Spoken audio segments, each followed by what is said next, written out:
I've had this van for 5 years. I've slept in it 12 to 15 nights on average every single month. To be honest, it's actually been a second home to me.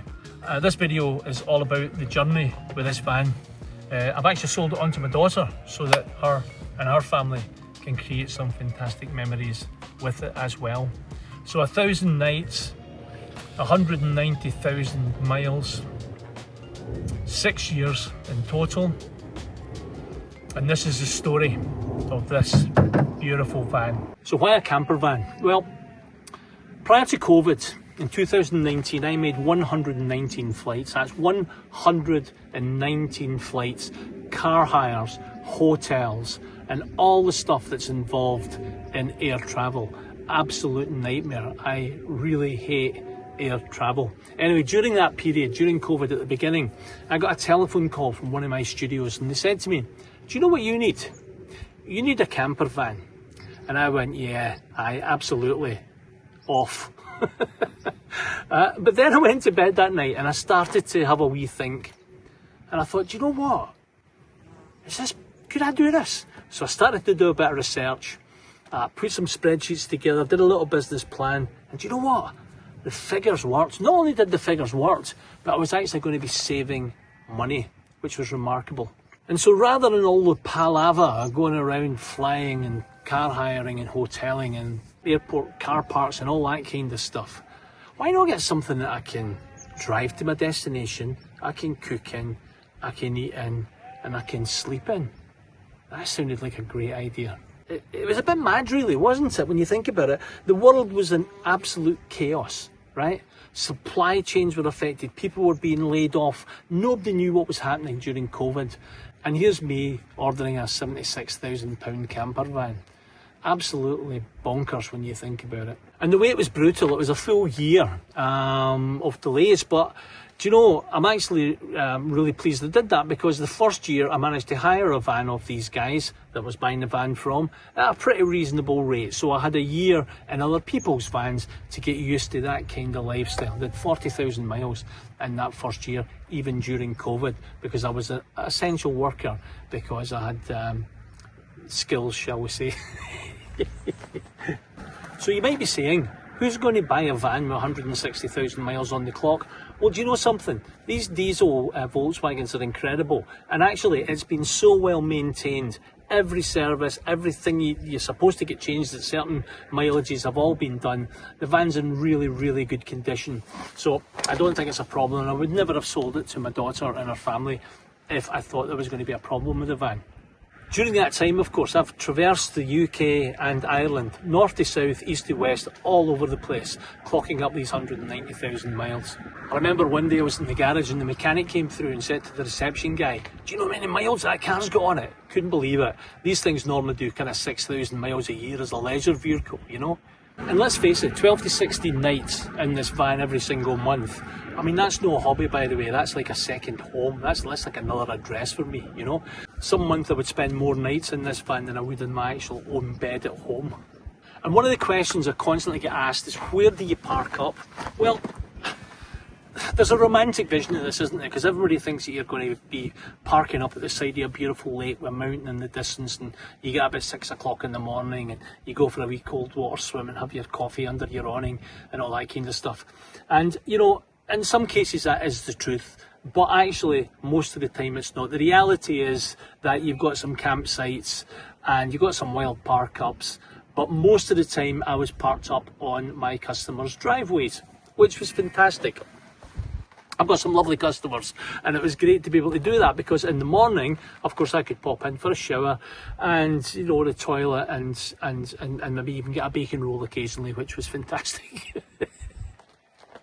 I've had some dodgy ones, I have to say. I've been moved on a couple of times from park ups that I was all set up with the chairs turned and the table out and James Bond on the iPad and a wee beer and the blinds shut and they knock at the door and get moved on and end up in some dodgy service station sometime. But you know what, in 6 years it's happened 2 or 3 times. I cannot really complain. Most of the time it's absolutely perfect. One I do remember, however, was I was in the edge of Connemara National Park in Ireland, which is the most beautiful place. and I was in this, it was really dark, it was in the winter, and I was parked up, and it was right next to a wood and just off the road, and stupidly I watched Dublin Murders, which is a TV series on the iPad, and that was all about a murder in a wood near Dublin, and I got to admit, it absolutely scared the shit out of me. I've got some notes for this next one because I don't want to miss anything. It's a bit more detail about my time. So I want to talk about electrical hookup because, do you know what? I reckon in all the time that I've been doing this, you know, the 6 years that I've been travelling here, the 1,000 nights that I've stayed, and the 190,000 miles that I've driven, I reckon I've plugged in 10 times. Because I'm driving it so much, it's charging the leisure batteries as I'm driving. So even when I go to a campsite, I don't even bother to plug in. So I've never had to do 10 times maybe in all the time I've done it. And a few of these times are when I was away with the grandkids on holiday. Everybody says to me when I bought the van, the most important thing, you must get chocks, you must level the van up, right? Nonsense, right? I've never bought chocks, I've never used chocks, 6 years, never had a problem sleeping. It's not that necessary. As long as the van's kind of up a little bit at the back for sleeping rather than down, I think that's fine. So chocks is a nonsense, to be honest. Now in a bigger motorhome, I can understand that. So, and certainly in a small one like this, you don't need it. Weather conditions. So people say, but wow, what if it's cold? What about in the winter? I have slept in this van in -5, -6, I think up to -10 even.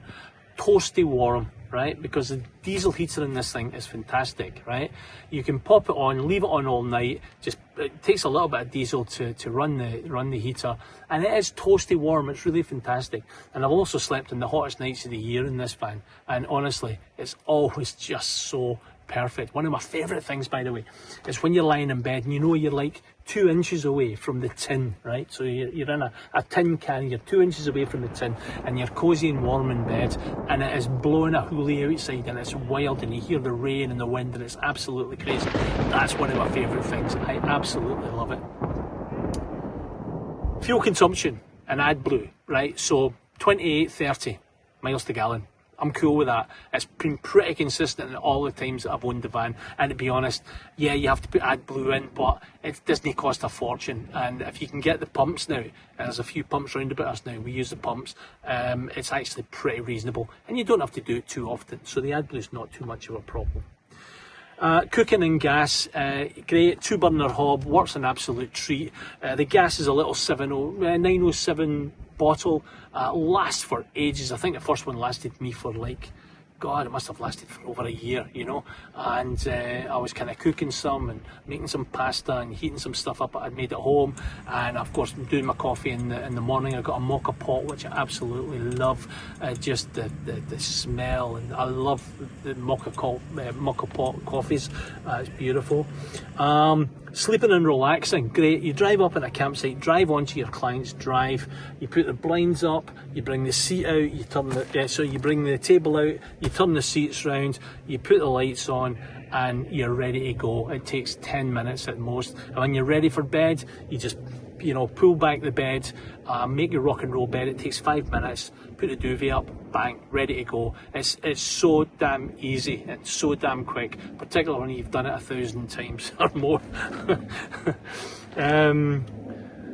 Yeah, the awning's great. So bring out the awning sometimes, you know, when it's really hot and really sunny. And it's also got a table which is in this back of this door here, and the chairs are in the boot. So you've actually got 2 chairs which are hidden in a zipper in the tailgate, which is fantastic. Really brilliant design by Volkswagen, I have to say. The lighting's tremendous, and you can dim them and put them up, and there's lights everywhere, and it's got a sunrise function on it, so in the morning the lights gradually come on to wake you up before the alarm goes off. Absolutely superb. So I like my fairy lights as well, of course. I'm a bit of an old hippie, and we get them on at night, and it's nice and relaxed, wee glass of wine, and bang, off we go. Storage in the van, loads of storage. There's wardrobe storage under this chair here. There's storage in the boot. There's like a locker, like an aeroplane inside the van. There's storage everywhere. It's absolutely superb. No problem with that whatsoever. Driving the car is an absolute dream. It's an absolute dream. It's like driving a car rather than a van. The adaptive cruise control is wicked. Sit in the motorway. In fact, I use it even on B roads, and it's just superb to drive. Really superb. And I want to mention the tyres, the Continental tyres. I've driven this van for 160,000 miles and I'm on my second set of tyres. We got 85,000 miles off the first set of tyres, believe it or not. Now, I don't know if that's something to do with the fact that it's permanent four-wheel drive, possibly, but even the guys in the tyre centre were gobsmacked. So they put on the same tyres again, and again, they're still fine, and we've now done 160,000 miles. So incredible stuff. So Continental, can't remember the full make, I'll maybe put it up there so you know, or put it in the description so you know which ones they are. A couple of problems. With a problem with electric lights, our lights inside. So when I first got the van, the lights wouldn't come on when I parked up, and they wouldn't go off when I was driving. Totally weird. Took it to the garage. The man says, "Oh, you need a reset. We're going to have to get something from Germany, blah blah blah," and that was fine. So there's a story about this. I was in one of my studios houses having dinner one night, and their mum and dad was there, and they were an older couple, very religious couple, who were in Dublin. And part of the night they said, "Come in and have a look at Kenny's van." So they came out and oohed and ahed over all the things in the van and came in. At the end of the night, John, the studio owner, came up to me and he says, "Kenny, my mum's got a present for you, but she's too embarrassed to give you it just in case you're not religious." And I went, "What is it?" And he handed me it, and it was a sticker, and it was St. Pio, who apparently would protect my van, which I thought, that's good. Now, I'm not religious, I'm no Catholic at all, right? So I thought that's fine. So I stuck it away in the cupboard and thought nothing else about it. So a couple of months later, it's still going on, these lights, I couldn't sort them. So a couple of months later, I'm washing my car, and as I'm washing my car, cleaning it inside, I found my sticker. I thought, do you know what, I'm going to stick it in the window. So I stuck it on the back window, right? Kind of out the way, right? And that was fine. And believe it or not, when I got in the car that same day and turned it on, the light problem had been sorted, right? It was perfect. And honestly, it's a bit spooky. I'm not religious. I'm not going to turn to Catholicism because of it or anything like that. But I just thought that was properly weird. So I've had it on the van ever since, and it's protected me in the van, and hopefully it'll protect my daughter and her family as well. Slight problem with the gears. The gears were, after about 140,000 miles, 130,000 perhaps, they were starting to go into gear too quickly. So I was getting into 5th, 6th and 7th gear before I really should be. So like at 40 miles an hour, I was into 7th, and that was a problem. So I was driving it in manual, and it was fine. Checked it over. The guy says there's nothing wrong with it. It's perhaps your driving style. The adaptive gear thing is you know, messed up. He says it's not a problem, it's not going to blow up, nothing like that. And actually gradually over time it started to get a little bit better again, so we can drive it and drive again without it going. So anyway, listen, wee problem with that, but not too much. And the fridge latch, this is a common problem in these things. The fridge latch is burst, that needs to be sorted. We're having to tape it down at the minute, so that's a bit of pain. We also, by the way, bought a bell tent awning. We bought it so when we took the kids away, we had something else to attach and put all the junk that we had into the bell tent. It's really great, actually. It's lovely. The next thing was the toilet question. That's what everybody said. What about the toilet? What do you do for the toilet? And you know what? When I bought the van at first, I actually thought that was going to be a problem. 6 years on, it's never been an issue. You start to realise that there's toilets absolutely bloody everywhere. They're on ferries, they're in service stations, they're in supermarkets, they're in campsites, they're in people's houses even, right? They're everywhere, so it's never been a problem. Now, just to say, I'm a man, so yes, I can pee in a bottle at night, and I'm off an edge where I'm up at least a couple of times a night having a pee. So I pee in the bottle, right, and then we deal with it the next day. Perhaps as a female, slightly different, right? I get that. However, there is solutions. You got your porta potty, which is very small, and that can be used. You can dragged out and you can use that. And at the very worst, you can use a shiwi. So you can get by it, let's put it this way. And people live in these vans and manage to deal with it. So it's not as much as a problem as you may think it is. So why did we sell the van? Well, Nina and I, that's my wife, we're going on a new adventure. We're selling our house, we're buying a big motorhome, not this, we're buying a big motorhome, and we are going to tour Europe for the next 3 or 4 years.